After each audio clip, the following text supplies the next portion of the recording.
Яаж өөрийгөө сайжруулах вэ? Өнөөдөр би яаж өөрийгөө сайжруулах вэ?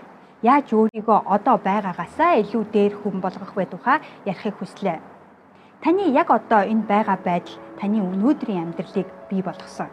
Хэрвээ та амьдралаа өөрчилж, сайжруулах хүсэлтэй бол хамгийн эхлээд өөрийгөө сайжруулж, өөрийгөө өөрчлөх хэрэгтэй.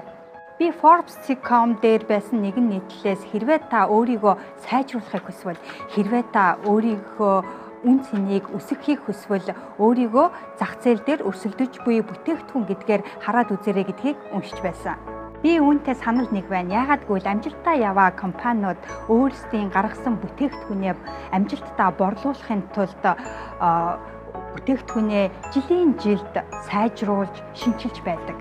Яг үүний адилд бид өөрөө өөрсдийнхөө бүтээгдэхүүн. Тиймээс энэ бүтээгдэхүүнээ зах зээл дээр өрсөлдөхүйц байлгахын тулд, үн цэнээ өсгөхийн тулд бид өдрөөс өдөрт жилийн жил өөрсдийгөө сайжруулж, дээшлүүлэх хэрэгтэй.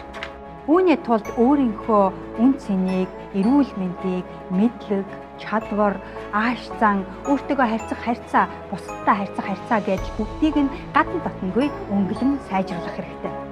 Магадгүй танд сайжруулах хүсэлтэй олон зүйл байж болох юм. Тэгэхээр өнөөдрийн миний өгөх зөвлөмж юу вэ гэвэл энэ олон зүйлээсээ ганцхан нэг нь сонгоод түүнийгээ сайжруулж эхэл. Хамгийн гол нь та сайжруулахын тулд юу хийх гэж байна вэ? Юу хийж байна вэ гэдэг нь маш чухал.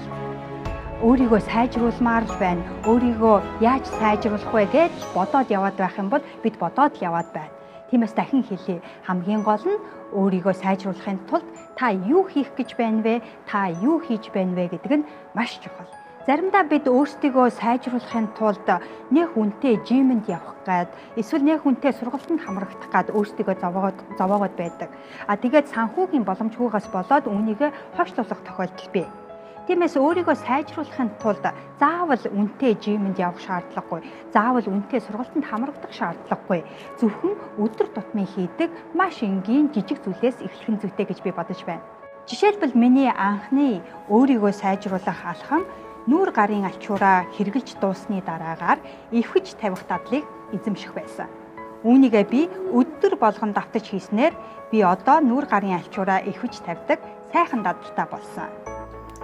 Тэгэхээр таны хувьд юу байж болох вэ?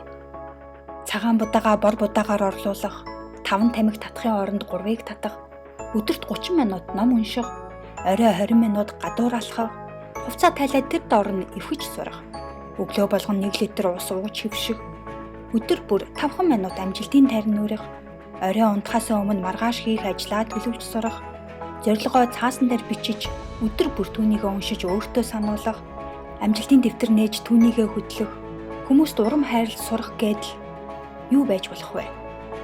Тиймээс та яг одоо амжилтынхаа дэвтрийг нээгээд өөрийнхөө юуг сайжруулах хүсэлтэй байна вэ? Түүнийгээ бичээрэй. Тэгээд түүнийгээ өнөөдрөөс эхлээд яг одооноос эхлээд хэрэгжүүлж эхлээрэй. Бас энэ тухайгаа доор бичээрэй. Хэрвээ танд энэхүү бичлэг таалагдсан бол лайк дараад цааш найз нөхдөд түгээгээрэй. Мөн иймэрхүү бичлэгүүдийг цаг тухайн үед нь имэйл хаягаараа хүлээж авах хүсэлтэй бол ukatomor.com руу ороод миний захин мэдээлэл бүртгүүлээрэй.